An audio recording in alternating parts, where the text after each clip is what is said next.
There's a gentleman sitting right next to me who should be familiar to you all. He is now officially classified as a repeat offender on the coalition. This is his second appearance here at the Go Local Live Broadcasting Center. Of course, I'm talking about Representative Bob Lancia, he of Cranston fame, who's going to join us and talk about a number of initiatives he's taking regarding this and other salient issues up at Halitosis Hall, i.e. a Mordor.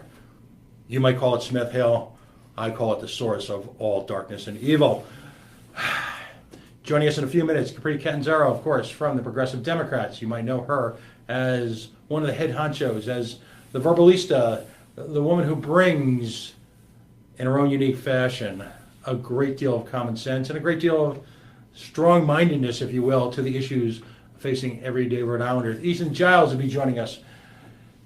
He, of course, ran in a primary a couple years ago for Aaron Regenberg seat. He stayed very, very active. He's involved in a couple of different initiatives, solar power being one of them, but also he is fundamental to the Stop the Stadium crowd coming from the east side and Providence, doing very important work there. Community activist, and here at the coalition, that is a term of high honor. We are NFL free to this afternoon. We will not be talking about standing, kneeling, any of that. So, as we said in the run-up to today's show, this tonight is wonk heaven. If you're a wonk and you're proud of it and you want to talk issues, outrage porn-free issues, you're in the right place. A couple of programming notes. First of all, we have with us this week a brand new sponsor. Of course, I'm talking about the New England Cannabis Convention. A convention, a function, an educational institution, if you will, dedicated to the study, research, and dispersion, if you will, of information for the medical cannabis movement here in New England. They're going to be joining us at the Providence Civic Center on the 28th and 29th of this month. Tickets are available. We'll show you how. We appreciate them joining us. In past years, they've been able to disseminate common sense information on the medical cannabis card if you will, process. Important training, if you will, on the proper use of medical cannabis, different medibles issues. A variety of vendors will be there. Legal counsel will be there.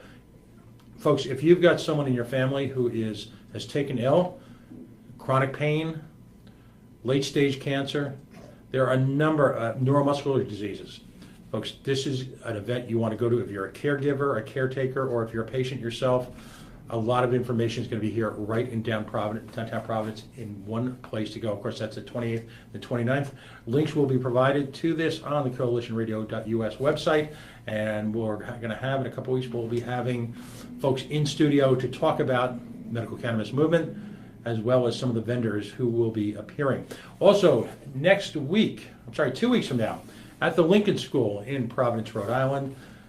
Folks, you may or may not be aware of this, but the Lincoln School Children's Book Festival will be taking place. Over the past 15 years or so, this has risen to be one of the most prominent, one of the most important children's book festivals in the nation. Now, in children's book world, the equivalent of an Academy Award is the Caldecott Awards. Caldecott Awards are sort of a Pulitzer Prize, if you will, for children's literature. Authors of those books and the books themselves will be well represented. If you've got a small child up to high school age, it's a great place to go. It's on behalf of a great cause, and we'll have Lincoln School faculty staff here to discuss this. It's a wonderful way to spend the Saturday afternoon. But I would be remiss if we didn't get right to the issues. And again, joining us in the studio for his second appearance is Representative Bob Lancia. He represents Cranston, and there's a number of things we're going to talk about tonight. But our open mic session, if you will, is going to revolve largely around one issue, and that's Pawtucket. Welcome back. It's great to have you in the studio. Thank you very much. Thank you. I appreciate how responsive you are to these different issues that arise. Your willingness to address folks, the body politic, as we call it here, in a in-your-face, kind of unfettered, unrestrained fashion is refreshing.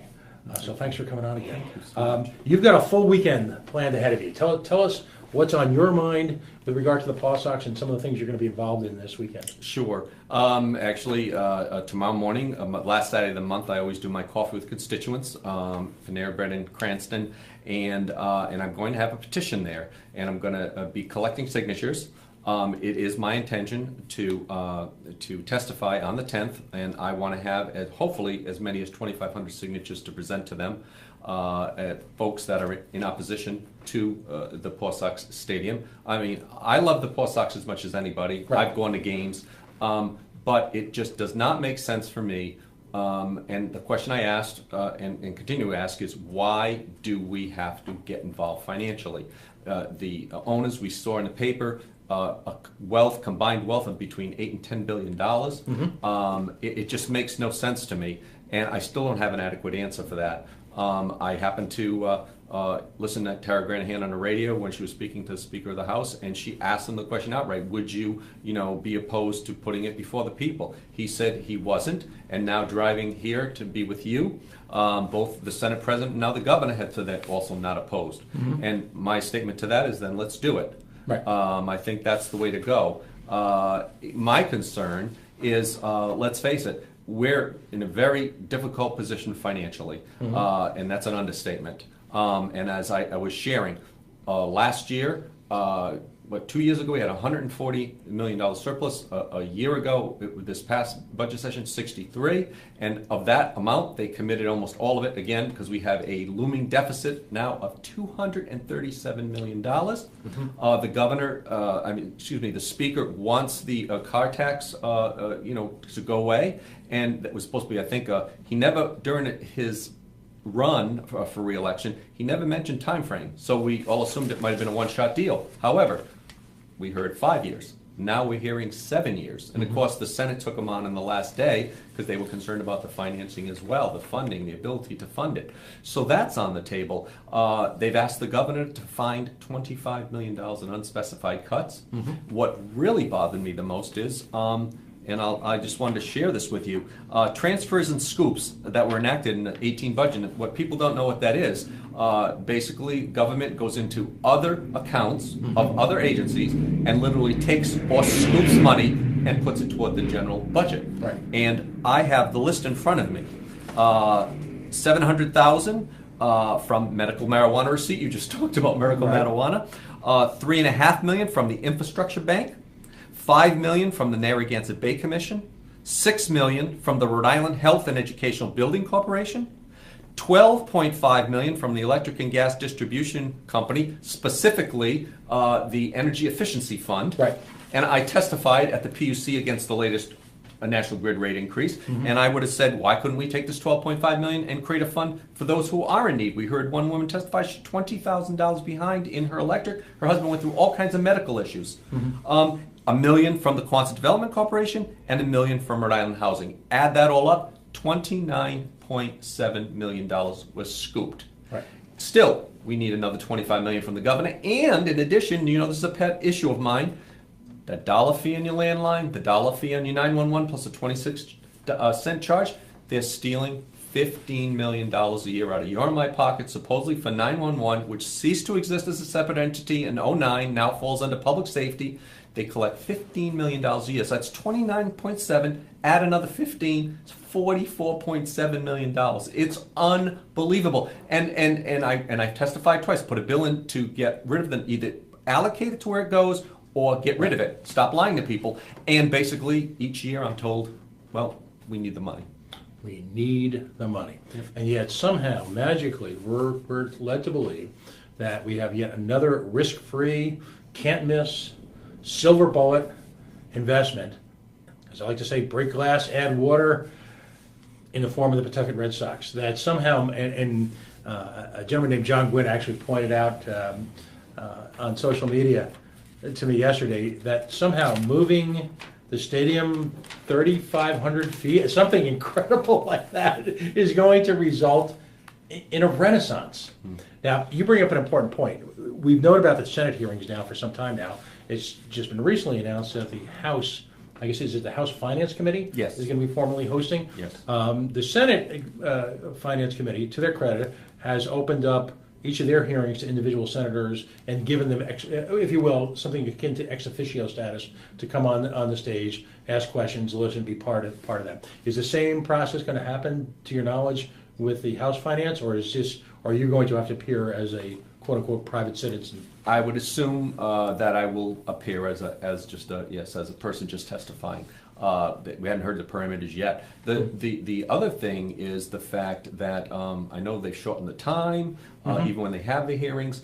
But I think the 10th is when it will be House Finance. So it is my intention to be there, to have my signatures, because after my coffee, we have, of course, Gloria Gemma Breast Cancer Weekend. My wife and I are heavily involved in that. And then that following day, starting on the 1st, we're going to be going door to door with my full newsletter, some palm cards, and a petition. And I'm going to try to gain as many, close to 25 signatures as possible. That's excellent. I mean, you're doing what needs to be done, and is bringing the issue to the people. I was challenged a few weeks ago to the notion that folks simply didn't care about this anymore. And my thought, I love your reaction to this, my thought is that Rhode Islanders every day engage in what I'll call a political whack-a-mole. An issue pops up, it takes on life-threatening importance. Many of them are critical to people, whether it be the tax on medical cannabis, whether it be the Attorney General's decision to promote legislation conducting warrantless searches of the prescription medical database. Any one of these things, bang, bang, bang, every day. There's a certain level of exhaustion with the body politic because, quite frankly, and our guest in the 8 o'clock hour from the Goldwater Institute is going to attest to this, that the cost of living is so high, that government regulations are so onerous that simply surviving the day for most people, that is going to their job somehow, in many cases, one or two jobs, as Rhode Island continues to face a great underemployment crisis, taking care of their children, stopgapping their children's educational needs. All of these issues has led to, I think, just an exhaustion by people. Because every issue is life affirming. Every issue is the next most important thing. And so people, I believe, mistook that sort of exhaustion with not caring. Now that the issue has been raised to the fore through a combination of activism, and we're going to have a number of activists on today as well, besides yourself, through the media's sudden coverage of it, because it's become media sexy right now, through the abomination that these first two hearings have been, and they have been sideshows, a circus-like element to it. Now all of a sudden people have awoken. And folks are pissed. I don't know. All due deference to you, Representative NC, I don't know a more polite way to put it. But people are pissed. And they see the same, we are now 2 hearings into this. This sideshow has been going on for now 3 years. And I love your reaction to this. We have yet to see finished legislation in front of us. We have yet to see the fine points our next guest has been instrumental in raising, and of course Capri Catanzaro, who's in studio now, will be joining us on our next segment, but has been instrumental in raising, her and Sam Bell, pointing out all the promises publicly made that have yet to materialize in the written form. We have yet to see an economist take the stage to discuss any of the financial or economic implications of this. All we are treated to for the last 2 shows have been either at 3 minutes at a clip or 20 minutes at a clip or seemingly days at a clip, are the entire payroll of the Pawtucket Red Sox, a variety of well-intentioned but clearly connected social and welfare groups in Pawtucket who are just desperate to create the impression that there is this overwhelming demand for the state of Rhode Island to put tens of millions of dollars at risk, not the least of which is the city of Pawtucket collateralizing its going forward state aid so that we can have a baseball stadium. What do you think of that?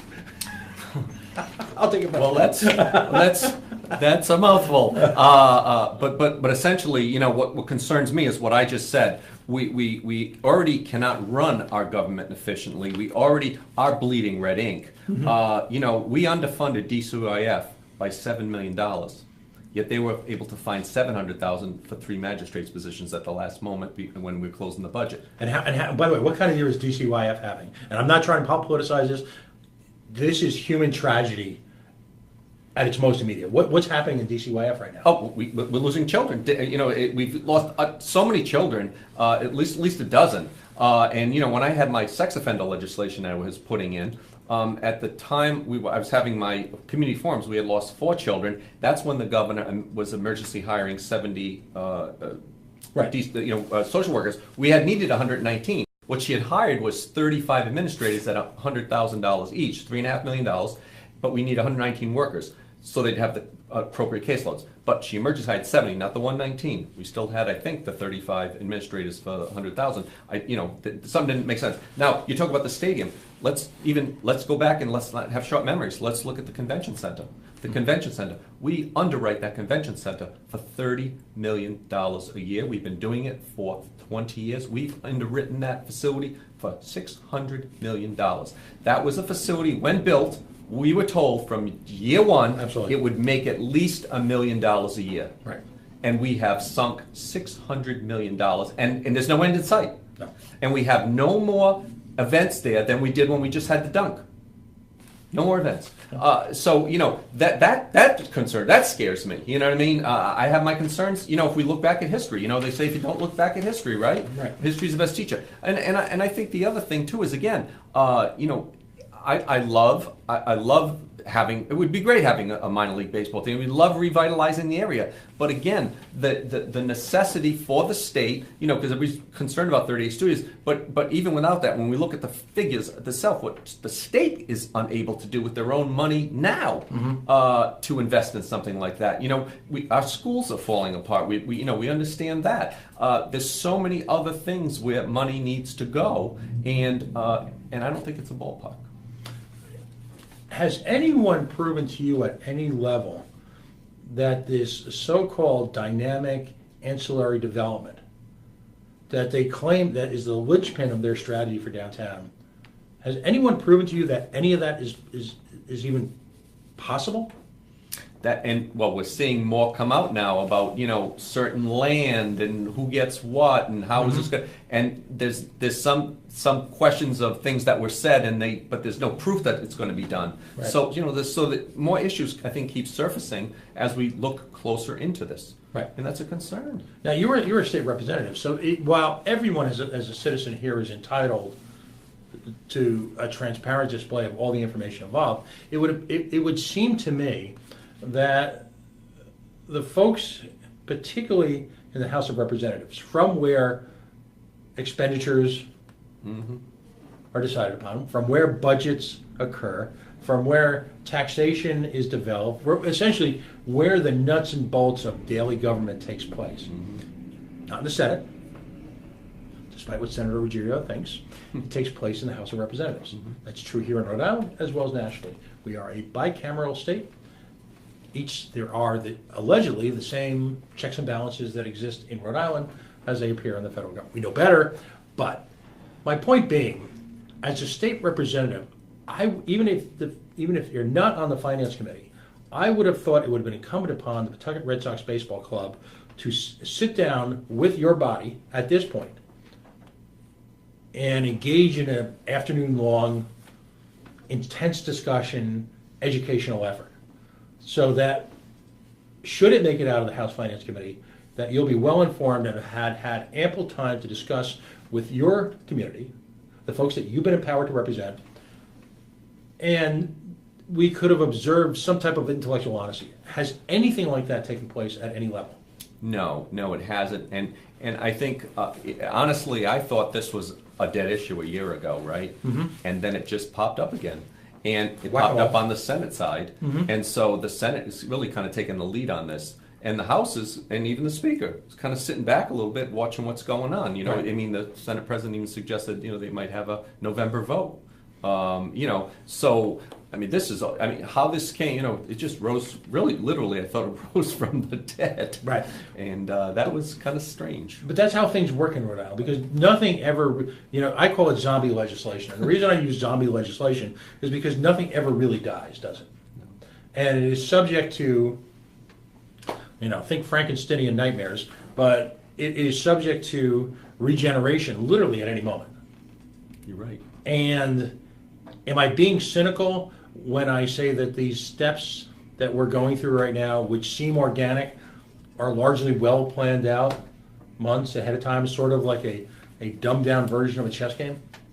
There's definitely things been going on in the background, unbeknownst to a lot of people, and now it's popped up. And I think it popped up when people were ready to have it pop up and had what they thought their ducks in a row enough. Right. And people are raising that issue now, saying, well, not so fast, because we're not sure your ducks are in a row, and we want to, check and challenge you on this. And and I think it's due diligence, and we have to do due diligence with everything going on with the finances. Looking down the road, we're over $11 million short in our first month of collections. We're looking at a $237 million deficit. I just those numbers are staggering, and to think that we have that money to spend on something like this, when the people, again, $8 to $10 billion net worth, have all the ability to take care of it themselves. And I want to say, generally speaking, we're in the midst of a positive economic cycle. So if we're displaying these type of structural deficits during a time which is clearly, revenue accretive for most of the nation, what the hell do we do when it hits the fan again? I agree, and here's the other thing. I mean, we're going to go at this in January. I'm working with the gentleman who was instrumental in getting the tolls off the Secundit River Bridge. We want to see an IG, an Inspector General, added to the stable at the State House. And people are surprised, and I was surprised. I mean, the average tax bite per citizen nationally, state tax, is $5,500. Rhode Island, it's $8,052. And a state that has an IG, and there's only 9 of them, it's $5,500 or lower. The best example is Florida. Florida has not one IG, but one in each department. Their tax bite per resident, $3,300. $3,355, $8,052. We have 990,000 people. The budget in New Hampshire, 1.5 million people, 7.1. New Hampshire, 5.7. Maine, 7.1, again, 1.5 million people. Delaware, which is second line, it's only 4.1 billion. We're at 9.2. I mean, there's something terribly out of whack, and we really need somebody to get in there and go through it. We have a guest coming on at 8 o'clock hour who's got some fairly stunning figures, because what he does is he juxtaposes average income, which is often used as a barometer of where a society stands. Very often it's used as a barometer of the educational system, how much is spent per student, all these different figures. And what he does is he takes the cost of living and essentially applies that through his own index system to each of the individual. He'll do a much better job of explaining it, but to each individual state. And what's fascinating and frankly disturbing is that when you take the relatively high per capita income in the state of Rhode Island, but apply the high cost of living, you will see that our standard of living, I believe, came out 42nd in the nation. And that is... Well, after seeing that 3,355, 8,050, I'm not surprised. No, I'm not surprised. He takes a rather common sense approach to the numbers, and because we're often led to believe, because we spend so much per student, because we spend so, and people make so much, that Mississippi, or at least we're not Alaska, Mississippi or something, or what? Hold on, it's ugly. So you're going to be doing, I think, what I'd like to encourage every state rep to do, but you're doing it on your own initiative. You're going to be circulating a petition, and you're going to be, dare I say, actually having face-to-face conversations with your constituents. You and John Keith are. What's your shoe budget per year? Because the two of you are just. You are the Energizer bunnies of Rhode Island politics, and I say that with love because you're everywhere and anywhere when it comes to your district. There's, and I say this as someone from far. You and I have only met a couple of times. I say this as someone who observes from afar. What are some of the groups that you visit with on a routine basis? It's stunning. It's so eclectic. But give us some of the groups that you're routinely interfacing with. Oh, sure. I've been doing several things with the India Association. A lot of the different groups. We're in the Latino community. We're in the Cambodian. We're in the Laotian community. I mean, we try to get out there. The Haitian community, the Liberian community. I mean, we're out there. I mean, I call myself the new Republican because. Unfortunately, my party needs to do a better job of getting out there. I understand the dynamic. I understand the sense. People want to be heard. People want to know that you care. And my wife and I, we're a clergy couple, and she's here tonight. We're now a legislative couple. We're joined at the hip. If they see me, they expect to see her. But we don't do photo ops. We don't go to an event and do a photo op and leave. If we're not going to spend 2-3 hours with these people, we don't go. Because you want to get to know them, and you want to get to know what their issues are. So yes, I'm a representative from Cranston, but I also sit on the state committees for HEW and veterans, as well as the Environment and Natural Resources. So I want to know what other people think. So we're in Central Falls, we're in Pawtucket, we're in Providence, and we go to all kinds and support all kinds of events because it's important. And I do a lot of veteran stuff. I'm a disabled vet. I'm going to be doing prayers later this month for the Beirut Memorial back in my uniform. I do that every year. And I advocate for veterans as well. But children and veterans really are my passions. And so you got to get around and you got to meet these people and you got to get to know them. And I think they know we care and they care back. And I think it's important. So the unique part of your perspective is that when you discuss an issue with them, it's really a mosaic. All sorts of cultures, religions, economic backgrounds, Exactly. education, everything. Do you sense any appetite? I'm going to put you on the spot here for a second. This week, Go Local Prov treated us to the fact that the state had spent $1 million on behalf of the Johnson & Johnson Corporation in a build-out that they will use for a very limited period of time. This was sort of underreported amongst the whole tax, the financing scheme that brought them here. We were also treated to the notion that there really is no long-term commitment for Johnson & Johnson to stay here, despite the fact that we are spending tens of thousands of dollars per job. One of the underreported aspects of dealing with an immigrant community is just how entrepreneurial these communities are. Most of these folks have gotten a toehold here in the United States bluntly by starting their own businesses. It was, you're talking about different languages, different alphabets, in some cases different religions. It's not easy for them to walk into an existing job in corporate America. They're not going to get hired by one of the big companies right away. They're new to our shores. Their method of survival is to be entrepreneur. How does all these different communities, do you get a sense that there's any degree of support for these sort of tax giveaways to big companies from all these independent entrepreneurs who are really using their own risk capital and sweat equity to just get a toehold here in this country? I think their focus is very localized. I mean, they're looking for opportunities. Even my wife talks about this. When she was growing up, we're a little older, there weren't the opportunities for women entrepreneurs to get funding and loans and things. But I got to applaud the Latino Professional Business Association. They are one of the driving forces that brings these folks together, and and they're starting even at the high school level and working with these kids and with young people and people who are interested. So there are these associations. The Rhode Black Business Association, Lisa Ranglin. There are some good organizations that are doing some really hard work. Women's YMCA and there's a Women's Fund too. So there's some really good organizations standing up, but focusing on the local level. I don't think they're looking more at the larger level because they're so focused on the local level. But they want some of those resources. I mean, we brought GE in $5 million for, was it 50 jobs? So that we haven't seen yet, by the way. And we weren't guaranteed any more. And I heard when the CEO was speaking up at the State House, he says, "You are competing against Paris, Rome, London, Rhode Island, Providence, Rhode Island. You're competing. We'll see who does what, and that's where the jobs will go, ultimately." So there's the price of admission, which is some type of ludicrous tax break, and then there's not even a guarantee beyond the most primary level. No. Do you think we're capable of learning at this point? I would say, when are we going to learn? But are we even capable of learning at this point? Well, let's look at it this way. I think the states I look at, like I look at Massachusetts, I look at Florida. The governors, both in those states, are former CEOs of major corporations. There's something to be said for people running states who've run businesses. I think they come at it with a different mindset. Governor Baker, very successful, most popular governor in the country.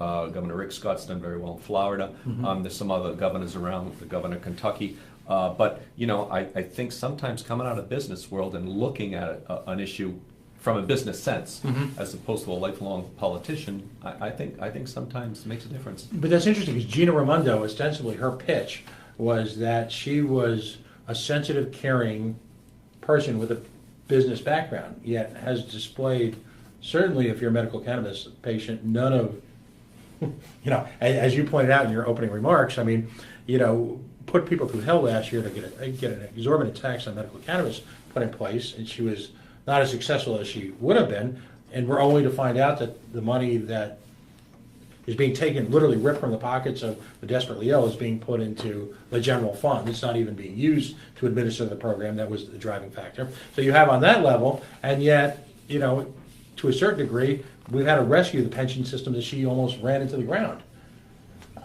So, what do we, I mean, as far as I'm concerned, this election cycle can't happen quickly enough. I definitely think that a state this size, with the size of budget we have, we're way over budgeted, and you know, I believe that, you know, we need to go in there and look hard, and you know, and I think even listen to the speaker on the radio this morning, you know, talking about the people that do the essential services. What I liked about former Governor Chafee after he got elected, he put a semi-freeze on new positions, new hiring. And in addition, he went to each department and he talked to the folks. What's going on? What do you need? You know, I mean, that at the least, because, you know, when you got, and DCRF's a good example, 35 administrators at 100 grand, you need 119 social workers, and you're not going to hire anybody till tragedy happens? That's not the way you do business. Right. I mean, it sounds almost cliche, but it's horrific. We have a bloated DCYF budget where a significant part of the money isn't going to help those in need, that we all agree, regardless of our political persuasion, that little children, it's horrifying. It really is. It really is. It's heartbreaking, and we got to get it right. And Chairman Serpa, Pat Serpa, has been doing, I think, yeoman's work on the oversight committee, trying to get to the bottom of this. And you HIP as well. Yeah, and her outrage is, you know, is justified, and I give her credit. I think she's done a great job. So. This weekend, so where is you've got a brunch tomorrow? Coffee with constituents at Panera Bread and Sacanasa Crossroads in Cranston. You know, my constituent coffee, I do it the last Saturday of every month from 8 to 10. And then, of course, we're going up to support the Gloria Gemma breast cancer on Saturday. And then starting Sunday, we're going to hit the streets. Excellent. Please let us keep in touch with us and let us know how you're doing. Absolutely. You and I need to talk offline just about some of these issues that are going on, because there's a commonality here that I think we need to explore, and best of luck with this petition, because, you know, folks, whether the petition we have on fightthestadium.com, whether it be the physical petition that Rep. Lancia is going to be walking around with, to a large degree, that and your ability to call the speaker, call your state representative, this may be your only chance to literally vote on this. There's absolutely no guarantees, despite any form of political pressure we face, that folks will get a chance to weigh in. If you don't spend a few minutes, and folks, I know how exhausted people are. I'm out there talking to people every day, and I know how just frustrated and I know how defeatist some folks are, and you've got good reason to be cynical. I don't blame anyone for that. But everyone can take 5 or 10 minutes from their day. And you know, here's the thing. I have the kids up at the State House, and we do the mock legislative session. We do a tour. We do the pizza lunch, and we always stop at the state flag. And I say, look at that state flag. I said, you notice there's an anchor in the word hope. Where does it come from? And I happen to be a former Navy chaplain. I'm an ordained American Baptist minister. But I say to them, it's from a passage in the New Testament portion of the Bible. Hope is the anchor of the soul. Hope is the anchor of the soul. I said, when you have hope, you know, there's always a chance. When you are hopeless, so I try to give people hope, and I want people to feel like if they voted for you or me, you know, you're right. They're working hard, maybe 2 jobs. It's hard. They got kids. They expect when they hire you or me, when they vote us in, that we are going to have their best interest at heart, that we're working for them, not for ourselves, not for a higher office, not for some special interest, but for them, for their best interest. And I try every single day. That's what's in the forefront of my mind. I'm just trying to do the best for my constituents. And I think that's what we need to expect from our public officials, and that's what I always try to emulate. No, absolutely. Listen, folks, you don't have to, you know, fortunately you've got warriors like Rep. Lancia doing it. You don't have to walk 2,500 houses this weekend. You don't have to, be at every single event. You don't have to do that, but you do have to participate. And your failure to participate comes at your own risk. You know, you'll always have the right to complain, and you'll always have the right to.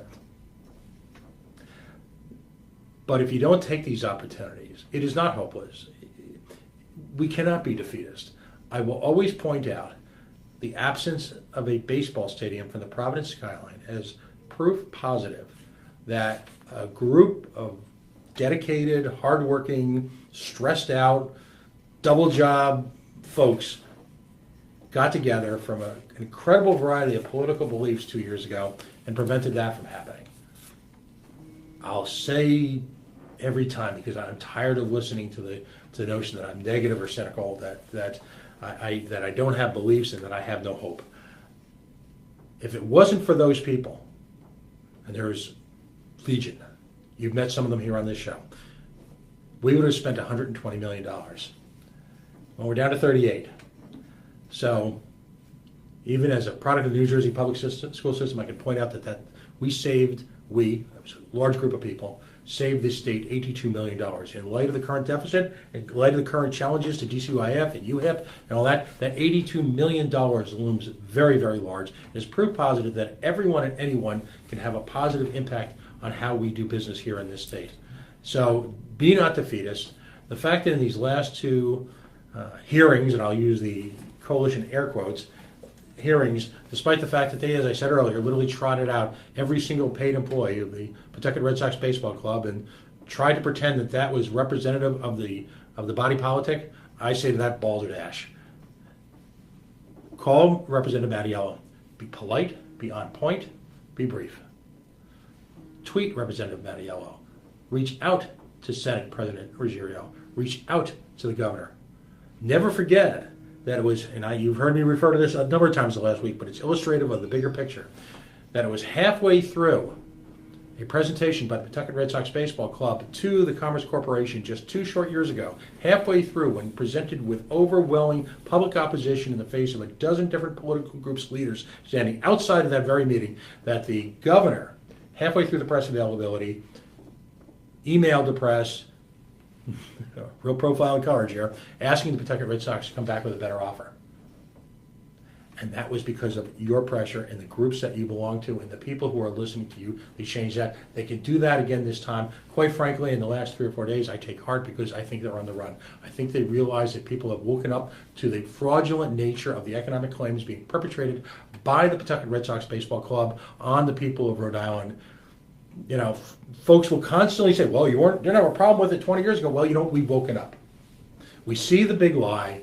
We've got other concerns. Our other concerns are the educational system in this state, the highway and infrastructure in this state, fairness in taxation, our children, the most challenged amongst us, the chronically ill. We see these folks. We see the homeless. We see any one of a number of causes that folks can either give through government or better yet privately to help if they are given the resources and free to do so. None of which has to do with government, as you pointed out, supporting the dreams of a couple of multi-billionaires, according to Go Local reporting, the 10th wealthiest ownership group in all of professional sports. I asked Don Grebian, I said, why don't they just do it on their own? I'm convinced they would be folk heroes overnight. I'm convinced that even with all the things that we've gone through in the last few years, that the people of Rhode Island would turn around and embrace their own personal investment in a state where they were choosing to become members of the community as opposed to trying to be bought by the community. Because that's how we are as Rhode Islanders. You know, they could be folk heroes overnight. Great. Well, thank you again, and just please let me know how this goes this week. We'll be talking otherwise, but again, thank you for getting it down. Absolutely. All right. Thank you. Representative Lancia. Thank you. Folks, we're going to take a very quick break right now. Waiting in the wings is Capri Catanzaro. She, of course, of Progressive Democrats fame. As I pointed out on the media earlier today, someone from Narragansett called into the Tower Granahan show and complained, if you will, that somehow we weren't being positive. And all we had to do was say negative things about this Pawtucket Red Sox investment. And I, of course, said balderdash. There's a great deal of positivity that has come out of this. And tonight is a perfect example of that.